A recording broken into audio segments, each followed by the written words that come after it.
J'ai récemment reçu ce commentaire à la suite d'une vidéo YouTube d'astrologie.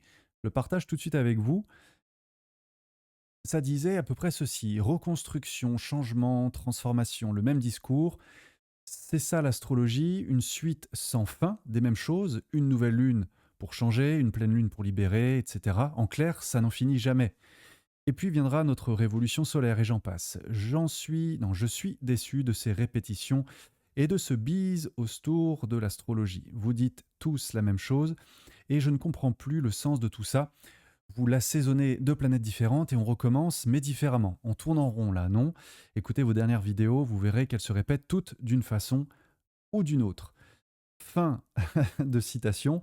Par respect pour cette personne, j'ai masqué son nom. Ce qui m'intéresse ici, en fait, c'est l'idée. L'idée et aussi, j'ai presque envie de dire, l'énergie derrière ce commentaire. Parce qu'effectivement, il y a- en fait, le commentaire en lui-même m'a arrêté et m'a fait me poser cette question. Pas parce qu'il était injuste et pas parce que je l'ai mal vécu, mais parce qu'il pointait, je pense, quelque chose de réel. Et peut-être même une chose que vous vous êtes déjà dite, quelque chose que beaucoup doivent ressentir parfois. Et c'est ça dont j'aimerais parler dans cette vidéo, c'est peut-être que si vous avez l'impression que l'astrologie vous promet toujours la même chose, c'est-à-dire des nouveaux départs, des opportunités, des fins de cycle ou des changements, et puis bah, que rien ne change vraiment dans votre vie, eh bien je pense que cette vidéo est pour vous. Parce que, à mon avis, la question, c'est pas est-ce que l'astrologie fonctionne. Je pense que l'astrologie est une discipline millénaire et elle fonctionne en tant qu'outil. On pourra en discuter un petit peu, mais je voudrais surtout explorer cette question. C'est comment est-ce que vous vous en servez? C'est ça qui m'intéresse et c'est de ça dont j'aimerais parler. Donc en fait, la vidéo s'adresse autant à des passionnés d'astrologie, peut-être aussi à des astrologues, mais surtout à toute personne qui, déjà au moins une fois dans sa vie, a fait appel à un astrologue ou a consulté son horoscope ou a fait son thème astrologique et qui se pose des questions sur la pertinence de cet outil. Alors, avant d'aller plus loin, je dois vous dire que c'est une politesse, une courtoisie, mais je pense aussi que c'est un peu un devoir, une éthique, de vous dire d'où je parle. Euh, je ne suis pas astrologue. En tout cas, je ne me définis pas comme astrologue. C'est une étiquette que je réfute consciemment. Et je le fais pas par fausse modestie. N'allez pas croire que j'essaie de jouer les, les humbles ici. C'est pas ça. C'est plutôt parce qu'elle implique, je pense, cette étiquette, une autorité que je ne revendique pas. Je suis effectivement quelqu'un qui utilise l'astrologie en tant qu'art, en tant qu'outil, en tant que discipline. Et je le fais déjà depuis des années pour moi-même. Et je dois dire que c'est une discipline effectivement que je vis davantage comme un art, donc je me vois plus comme un artisan de l'astrologie qui l'utilise dans son métier, au même titre qu'un instrument ou qu'un musicien utilise son instrument de musique. Et, et pour être plus franc encore avec vous, si j'essaye de me rappeler, je pense que j'ai commencé à vraiment utiliser l'astrologie sérieusement et à m'y intéresser de manière profonde eh ben, en 2012, à mes 27 ans. Donc là encore, ça va donner de l'eau au moulin des astrologues qui vont dire mais oui, bien sûr, 27 ans, ça devait être le retour de Saturne, et c'est bien possible. C'est bien possible. C'est une phase de maturité où en tout cas il y a un engagement plus conscient à rentrer dans le concret avec des choses avec des choses dans notre vie. Mais voilà, je tiens à vous dire que cette vidéo, ce n'est pas le point de vue d'un astrologue qui s'adresserait à des professionnels, c'est le point de vue d'un passionné qui propose des consultations aussi. Et c'est donc précisément de cette position-là que je m'adresse à vous, parce que en fait, certaines des questions que je vais poser ici, eh bien, sont des questions qui m'ont rattrapé moi personnellement et que je continue de retrouver à travers les consultations quand je discute avec des clients ou avec des personnes qui me questionnent. Et donc, il faut le dire, l'astrologie, c'est une discipline ancienne et sérieuse, c'est vrai. Et d'ailleurs, tellement sérieuse que, alors là, j'ai pas les dates, hein, mais je crois que c'était au tournant à peu près du 16e ou peut-être même du 17e d'ailleurs. Oui, peut-être plus 17e et 18e au moment on va dire, du courant des, comment on appelait ça là, du siècle des Lumières. Astronomie et astrologie étaient souvent fusionnées d'ailleurs. Hein. Nomos et logos, c'est-à-dire la capacité à édicter ses propres lois et la capacité aussi d'utiliser un langage, une intelligence, logos, nomos, c'était la même chose. On étudiait les astres en tant que conscience et en tant que science. Et puis, je dirais que l'évolution historique a scindé plus l'aspect scientifique de la chose, astronomie, de l'aspect mystique ou occulte, astrologie, pour en faire un langage plus ésotérique et plus une discipline. Et donc, de ce point de vue, l'astrologie, donc l'astrologie moderne, hein, celle qu'on utilise aujourd'hui, non pas l'astronomie, ben, l'astrologie, elle a des courants donc. Elle a des courants avec des grands noms, des écoles, euh, des théories. Parmi ces grands noms, voilà, j'en donne quelques-uns. Je ne dis pas que ce sont ceux-là les références. Je vous donne ceux que moi je connais, que j'ai pu un peu lire, étudier, sur lesquels je me suis appuyé. Il y a évidemment Dan Rudyard, des gens comme Lise Green. En France, on a Germaine Hollet. Et puis si on va plus dans l'ésotérisme, on a évidemment toute l'astrologie ésotérique transmise par Alice Bailey. Euh, il y a aussi évidemment le travail évidemment de Carl Jung, qui n'était pas astrologue, mais qui utilisait très largement l'astrologie dans sa forme symbolique, archétypale. Donc vous voyez, vous avez André Barbeau aussi, voilà, pour n'en citer que quelques-uns, vraiment, j'insiste. Mais donc, je reviens sur l'astrologie en tant que discipline, elle est pratiquée pour beaucoup d'entre nous, peut-être même par vous, comme une discipline rigoureuse, avec des règles, des lois, avec tout un code, un langage. Et donc, il y a une profondeur, il y a une cohérence interne, si vous voulez, qui force le respect. Je ne vais pas discuter de ça. Ça, je le respecte et je l'admire, même chez ceux qui savent le faire avec autant de précision. Sauf que là où j'interviens, c'est que, en tant que discipline, en tant que système de pensée, eh bien, l'astrologie n'échappe pas au phénomène du rigorisme et à une certaine forme de piège qui se referme sur elle-même. C'est-à-dire que, parce que toute discipline suffisamment structurée finit par ressembler à une doctrine, eh bien, je constate que beaucoup de personnes adoptent la même attitude avec l'astrologie qu'elles adopteraient avec un gourou, qu'avec une religion, avec une croyance, avec une spiritualité. C'est-à-dire que toute école de pensée qui va être suffisamment cohérente, cohérente veut dire qu'elle a des fondations avec, comme je le disais, des lois, des règles, des mécanismes, des traditions, donc ça l'inscrit dans le temps, donc il y a une pesanteur, il y a un poids, eh bien, toute école de pensée finit par fonctionner comme une religion. Ouh là là, je veux fâcher personne, j'ai dit des mots qui fâchent, là j'ai parlé de religion.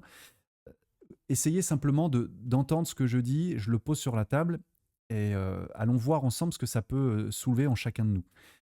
Parce que sans qu'on s'en rende compte, eh bien, j'ai vu déjà, peut-être chez moi, mais comme j'ai cette prudence, je ne crois pas l'avoir pris comme ça, l'astrologie, mais je le vois chez d'autres. euh, Beaucoup de personnes ont le même comportement qu'avec n'importe quelle autorité. Beaucoup de personnes avec l'astrologie ont le même comportement qu'avec une autre autorité, c'est-à-dire qu'elles leur soumettent leur jugement, elles leur délèguent leur choix, et elles attendent finalement que l'astrologie parle à leur place. Et c'est ce glissement-là que je veux examiner aujourd'hui. Parce que je trouve que l'astrologie est un outil formidable. Je vois ça vraiment comme un art, au même titre que la musique.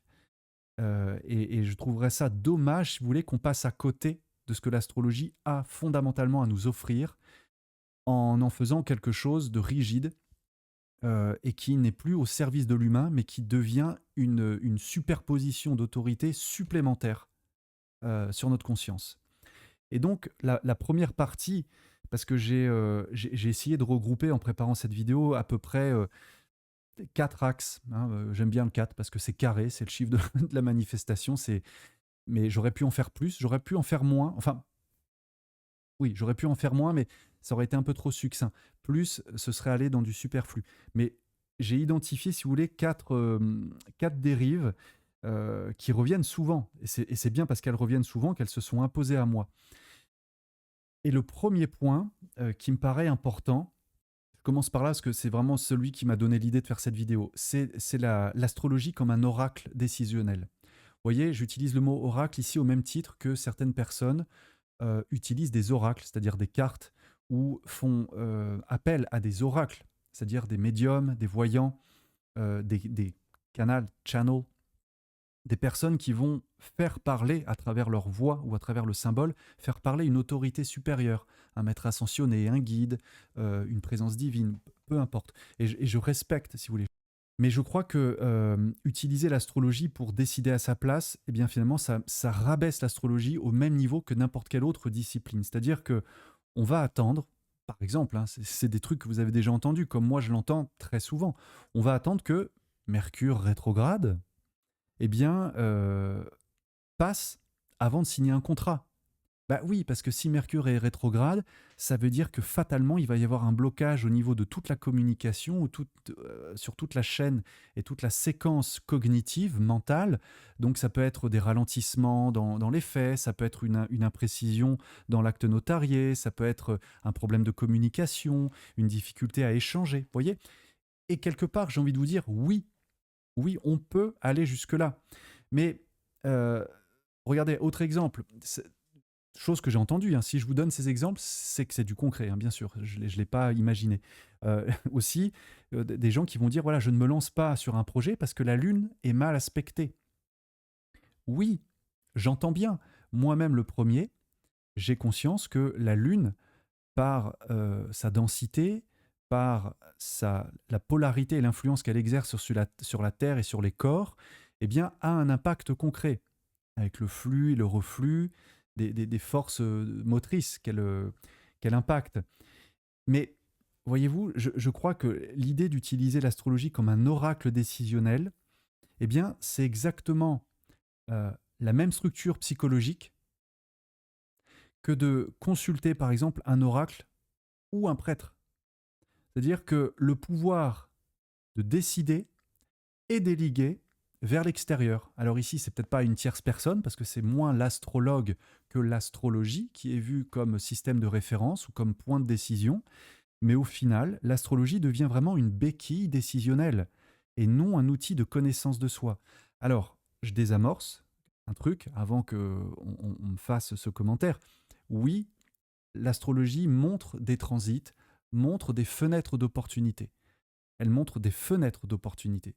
C'est-à-dire qu'il peut y avoir effectivement des moments qui seraient plus favorables ou plus bénéfiques à un certain type d'action à mener. Néanmoins, je crois que l'intelligence fine, raffinée de l'être humain, c'est de savoir qu'il est euh, l'acteur de sa propre vie et qu'il ne doit pas s'en remettre à des forces extérieures pour gouverner sa vie. C'est un petit peu comme un marin qui choisit de prendre la mer ou comme un randonneur qui choisit en effet de se lancer dans une randonnée. Il va regarder le bilan météorologique et se dire, tiens, bah là, ça va être moins favorable si je pars aujourd'hui, parce qu'il y a peut-être du brouillard, il y a peut-être plus de vent, il risque d'y avoir de la houle, il y aura de l'orage. Mais si vous devez vous rendre à tel point ce jour-là, parce que vous avez un engagement, parce que vous êtes attendu, parce que vous avez vos responsabilités à prendre et que vous devez entreprendre ce voyage, bon, eh bien, le bilan météo ne sera qu'un indicateur. C'est pas lui qui doit vous dire si vous allez entreprendre ce voyage. Et c'est là-dessus que je vous interpelle. Et que je dis que l'astrologie ne doit pas être une béquille décisionnelle. Deuxième point que je voudrais énoncer ici, c'est l'astrologie comme identité figée. Pourquoi je dis ça en rapport avec mon travail? Parce que je propose en effet des analyses du thème de naissance et euh, j'essaye de toujours faire attention quand je présente une analyse, de ne pas donner l'impression que le thème natal, c'est une prison dorée, en quelque sorte. Pourquoi je dis ça? Parce que beaucoup de gens vous disent, ah bah moi par exemple, je suis scorpion, donc je suis comme ça, ou je suis taureau, ou je suis bélier, ou je suis... peu importe, enfin, je ne vais pas vous faire les 12 signes. Et puis, je suis comme ça, c'est ma nature, hein, voilà, les astres ont parlé, et, vous voyez, un peu comme un lancer de dés, boum, je suis tombé sur un 6 ou sur un... Bon, bah, c'est mon destin. Il y a quelque chose de gênant avec ça parce que on a tendance à se réfugier dans ce signe ou dans la combinaison des signes pour en fait justifier des comportements. Ah ben ouais, voilà, de toute façon, c'est plus fort que moi. Qu'est-ce que vous voulez? Nature bélier, et ouais. Ou alors, bah voilà, nature balance, dur pour moi de décider, hein, je suis non. Je pense que ça, c'est un réflexe, si vous voulez, encore de conditionnement ou d'excuses peut-être, pour éviter de se remettre en question et donc aller vers une définition de soi par des étiquettes cosmiques. Et c'est là où vraiment je vous demande d'être attentif et de réfléchir avec moi. Je prétends pas que c'est la vérité, mais c'est un cheminement que moi je fais avec vous à travers ces vidéos. Il peut y avoir aussi une forme, si vous voulez, de confort à se dire, bah, dans le fond, puisque je suis une fractale ou un écho du cosmos, l'un dans le tout dans l'un, si l'univers m'a fait comme ça, tout est juste. Donc je suis Scorpion, je suis Bélier, je suis Sagittaire, je suis Gémeaux, je suis comme ça. Donc dans le fond, c'est peut-être bien que je réagisse comme ça aux choses. L'univers m'a ainsi fait. Je pense que ça peut cacher un écueil, avec pourquoi pas comme on dit souvent, une pointe d'ego. Mais je ne vais pas rentrer là-dedans. À mon sens, c'est l'inverse de ce que l'astrologie peut peut offrir. Non un portrait définitif, mais en fait une carte de tensions qui sont à traverser, à résoudre, un peu comme un jeu de cartes qui vous serait donné à la naissance, ou comme un puzzle, ou comme trouver la métaphore qui vous parlera le plus, qui n'est pas donné en l'état actuel et en disant voilà c'est comme ça et ce sera comme ça toute ta vie, mais plutôt vois ce que tu peux faire avec. Donc attention à cette idée que voilà votre thème de naissance serait finalement l'alpha et l'oméga de qui vous êtes. C'est un point de départ pour vous donner une lecture des tensions et du chemin à traverser et à parcourir. Et ça m'amène directement au troisième point, hein. La transition, elle est naturelle. C'est un peu la même chose d'ailleurs. C'est de voir l'astrologie au fond comme fatalisme déguisé. Parce que, alors c'est vrai que c'est très délicat comme point, j'en conviens. Vous voyez, je fais exprès d'utiliser le mot fatalisme ici, parce que fatal, fatum, hein, ça vient du latin, qui veut dire le destin. Et c'est vrai que quand on s'intéresse à l'astrologie, comme je m'y intéresse, ben, pardonnez-moi d'être cru, il y a un moment, on est quand même bien emmerdé. On est vraiment emmerdé avec cette idée de destin et de libre arbitre. Qu'est-ce qu'on fait du destin et du libre arbitre quand en étudiant les astres, les maisons, les transits, les forces en présence, on se rend compte qu'on est quand même pas mal conditionné, préparé, un peu comme une matière qui est préparée, conditionnée, avant d'être consommée par la vie. On se dit, bah, au fond, quelle est réellement ma part de décision dans tout ça? S'il était écrit que je devais rencontrer telle personne, que je devais passer par tel type d'épreuve, est-ce vraiment moi qui ai choisi ou est-ce la vie qui a choisi à travers moi? Suis-je un sujet pensant et agissant ou suis-je un sujet assujetti à des forces et dont je ne suis que le ludion, un peu ballotté comme ça de droite à gauche selon une volonté supérieure? C'est difficile, hein, j'en conviens, et j'ai pas la prétention dans cette vidéo de vous dire voilà ce qu'est l'astrologie, voilà ce qu'est le destin, mais je pose des questions avec vous. Bon, ce qu'on peut essayer de dire ici, hein, dans l'astrologie vue comme fatalisme déguisé, c'est que la dérive peut-être ce serait d'accepter l'outil symbolique, mais d'en faire un destin inévitable. Vous voyez? Avoir une vision où finalement les transits, voilà, bah là j'ai Uranus qui transite en opposition, vous savez, la fameuse crise de la quarantaine, enfin, la fameuse, dans la culture populaire, qu'on appelle la crise de la quarantaine, mais qui est astrologiquement un transit. C'est un transit d'une grosse planète qui entre en opposition à sa position de départ et qui, manifestement, depuis plusieurs générations, engendre des effets. Mais voyez, ça n'est pas vrai sur toutes les générations, puisque en d'autres temps, à d'autres époques, l'espérance de vie de l'humain était beaucoup plus courte, par la pénibilité du travail, peut-être aussi par la pénibilité de la vie. Il y avait plus de guerres sanglantes, plus de décès liés aux conflits armés. On va dire que la médecine, l'alimentation n'étaient pas aussi développées. Donc l'espérance de vie, elle n'était pas comme aujourd'hui de 70 ou 80 ans, elle était plus proche des 40 ans ou des 50 ans. Et donc, une opposition d'Uranus, bah, finalement, c'était un peu le bout du chemin. On mourait dans sa quarantaine, on mourait dans sa cinquantaine. Mais aujourd'hui, c'est une crise, c'est-à-dire que c'est un moment de rupture avec un ancien moi. Bon, mais est-ce que pour autant, il faut vivre ce transit comme une fatalité? C'est-à-dire, est-ce que forcément, je dois vivre aux alentours de la quarantaine. Alors on ne sait jamais si c'est 40, 42, 44, hein, ça va dépendre des mouvements de ces planètes quand on dit qu'elles sont rétrogrades ou pas. Mais est-ce que je dois forcément quitter ma femme, quitter mon mari, changer d'emploi, vivre un accident brutal, vivre une phase d'éveil qui va marquer une vraie rupture? Est-ce que c'est forcément inscrit? Vous voyez, est-ce que les maisons doivent être des condamnations? Voilà, j'ai cette planète dans cette maison, donc ça doit se passer comme ça. J'ai donc intitulé cette troisième dérive l'astrologie comme fatalisme déguisé pour essayer de voir que c'est une forme de résignation spirituelle, je pense, une résignation spirituelle, une abdication de notre esprit, mais habillée en langage ésotérique. On accepte, on se soumet, on se résigne à quelque chose parce que ce serait écrit par la discipline qu'est l'astrologie. À 40 ans, je dois vivre ça. À 28, je dois vivre ça. Au tournant de la cinquantaine, avec le retour de Chiron, je vais vivre ça.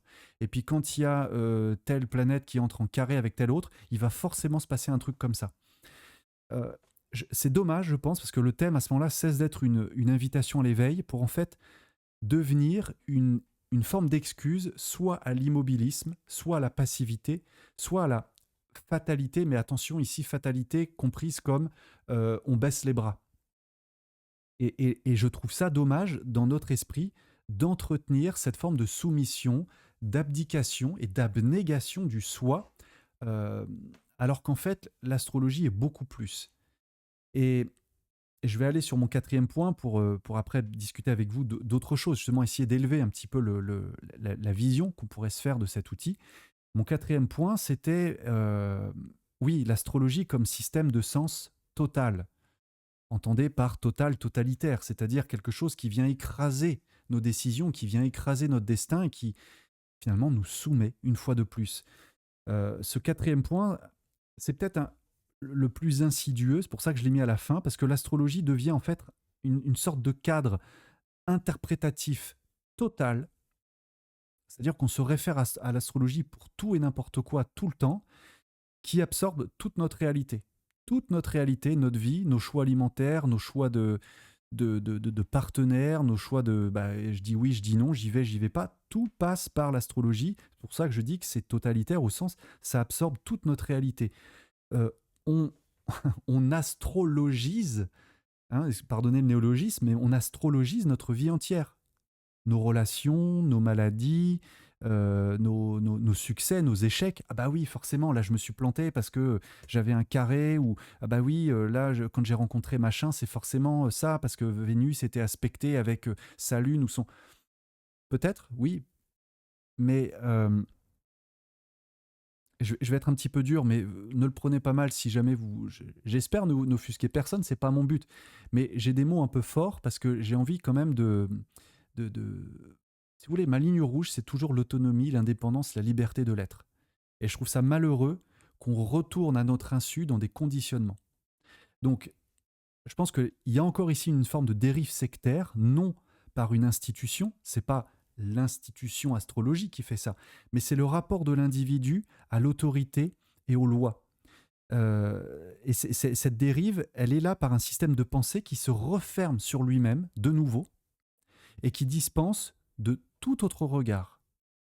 C'est l'astrologie qui doit gouverner toutes mes décisions. Donc je vais faire un thème ou une révolution solaire ou une étude de transit pour savoir si je dois dire oui ou non, si je dois aller vivre ici ou pas.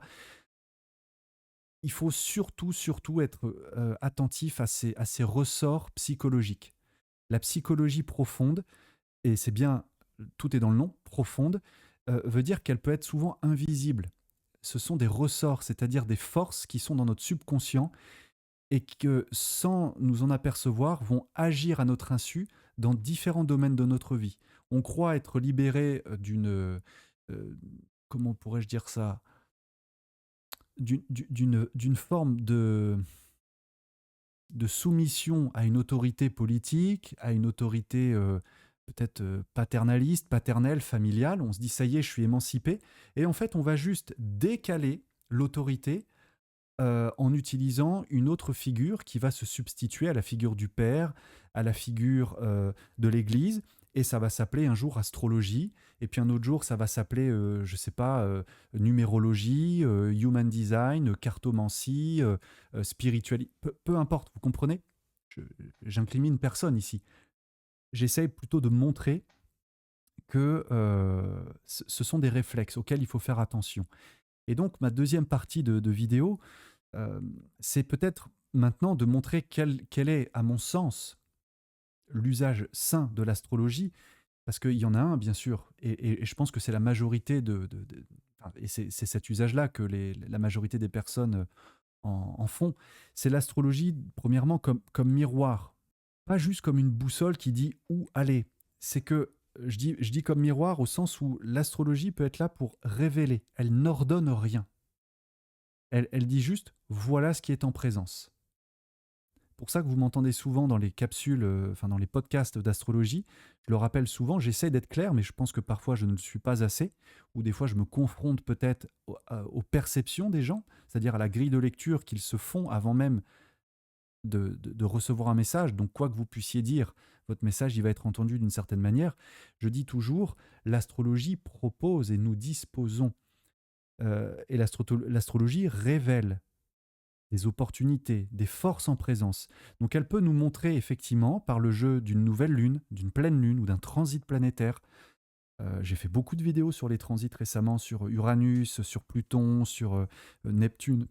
Parce que oui, je pense que ce sont des mouvements de planètes transsaturniennes qui impactent le collectif humain, mais elles sont juste là pour nous montrer une tension, une dynamique, un cycle, un peu l'air du temps, hein, en allemand le Zeitgeist, c'est-à-dire qu'est-ce qui se joue, qu'est-ce qui est là en présence.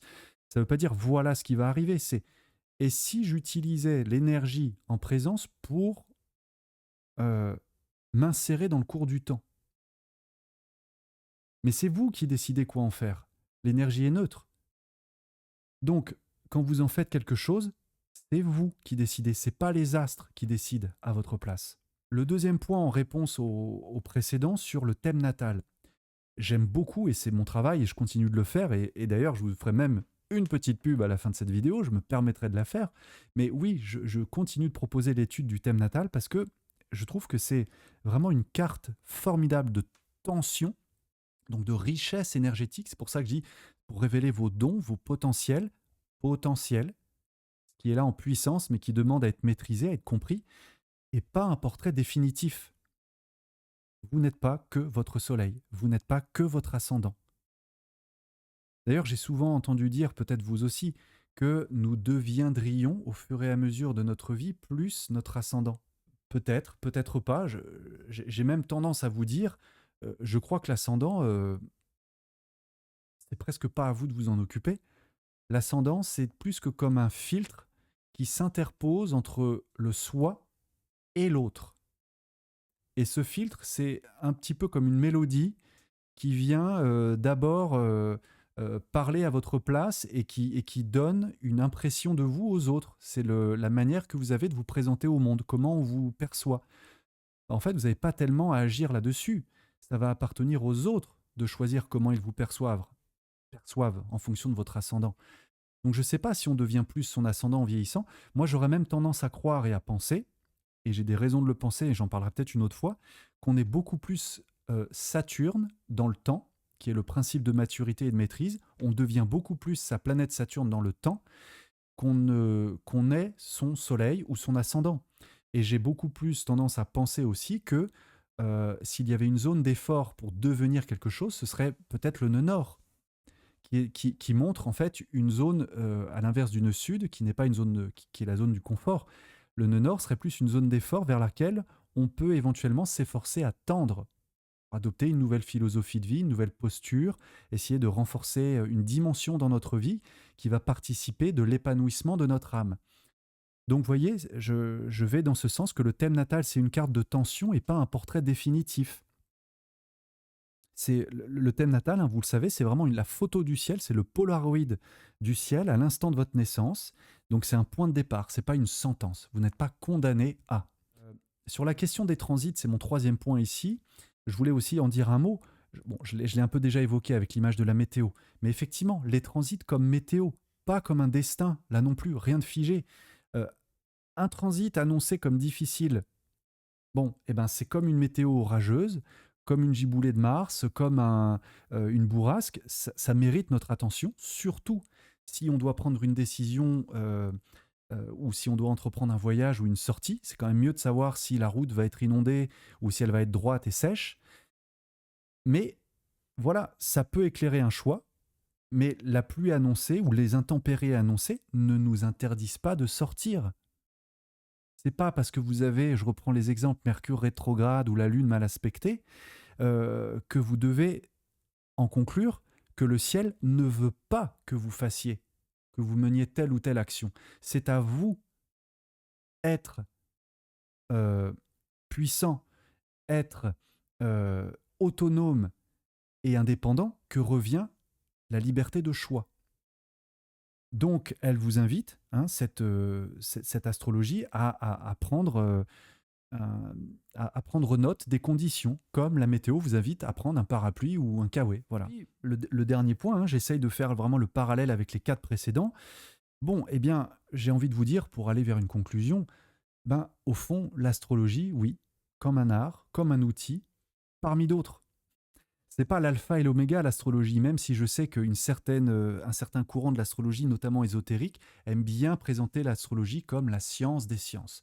C'est très pompeux, très profond, mais c'est surtout très orgueilleux et encore une fois très autoritaire. Je pense que l'astrologie est formidable, oui, mais c'est jamais qu'un outil parmi d'autres. Elle coexiste, elle doit même coexister avec notre raison, avec nos ressentis, avec notre discernement. Et ça, c'est pas l'astrologie qui va développer votre discernement, votre bon sens, votre intuition. Il n'y a que vous qui pouvez prendre votre destin en main. Ce fameux destin que prétend montrer l'astrologie, oui, mais c'est vous qui allez le manifester. Oh, je le dis à chaque fois, et là je pense que c'est le moment de le rappeler, la spiritualité, l'aspect spirituel, c'est de la matière à son taux vibratoire le plus élevé. Et la matière, c'est donc de l'esprit à son taux vibratoire le plus dense. Si vous voulez être spirituel, incarnez-le. Et pour être bien incarné, il faut réussir aussi à faire descendre l'esprit dans la matière, hein, élever la matière au ciel et faire incarner l'esprit dans les petites choses du quotidien. Donc, euh, l'astrologie n'est pas là pour remplacer ces aspects de nous. C'est plutôt, je dirais, pardon, je recommence, le signe d'un bon usage de l'astrologie, à mon sens, eh bien, c'est finalement très simple. C'est est-ce qu'après une consultation ou une étude que vous pouvez mener nous-mêmes, ou si vous faites appel à moi ou un autre astrologue, est-ce qu'après cette consultation ou cette étude, je me sens plus lucide et non pas plus dépendant?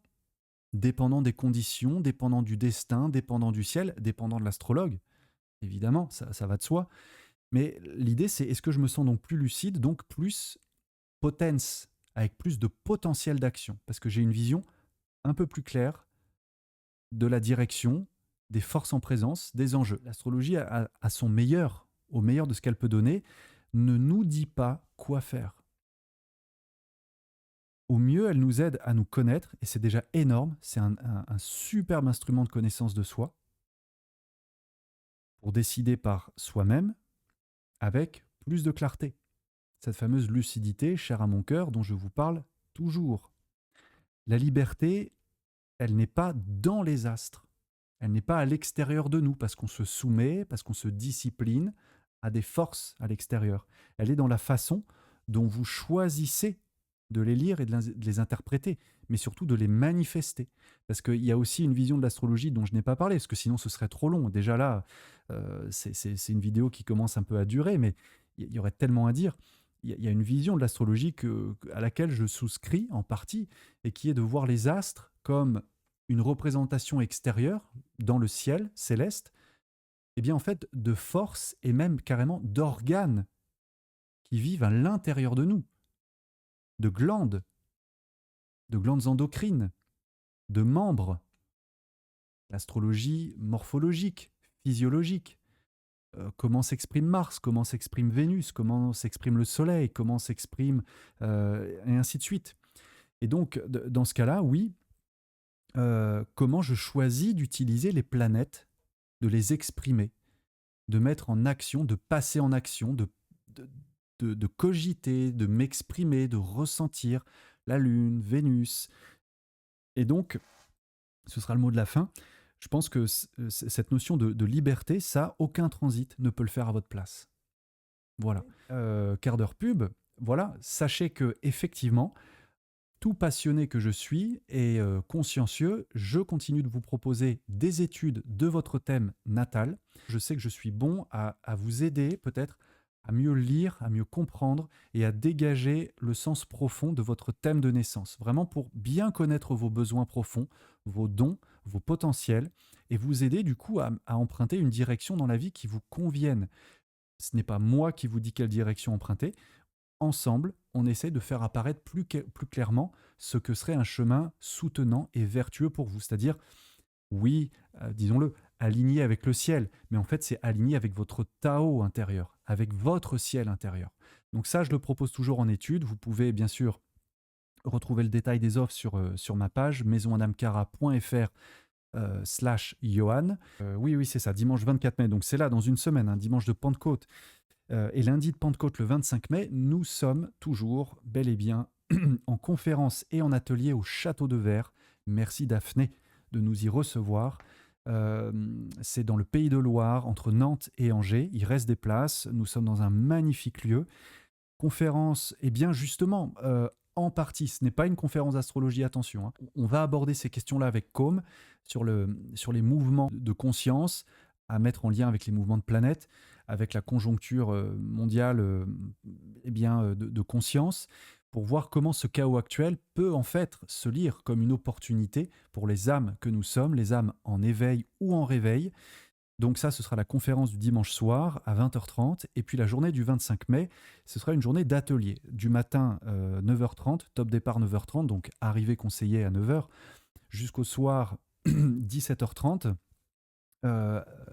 Atelier consacré bien précisément à l'intuition, aux lectures d'âme, pour vous aider, favoriser, essayer de vous montrer de manière pratico-pratique et simple, je l'espère en tout cas simple, comment mieux utiliser votre discernement, votre œil intérieur, ce qu'on appelle l'intuition, ce qu'on appelle le dialogue, la communication avec son âme, son soi supérieur, avec son mental supérieur, si vous voulez. C'est tout ce registre dont il sera question. Donc, on fera ça sur la matinée, puis l'après-midi, il y aura aussi un moment de méditation collective, de canalisation en direct. Ça s'annonce vraiment passionnant. Il reste des places, donc je vous invite à vous rapprocher de nous si vous voulez avoir plus d'infos. Contact @maisonadamcara.fr. Vous pouvez m'écrire directement aussi si vous voulez. Yodam22 @proton.me. Voilà, merci beaucoup, je vous dis à bientôt. Salut.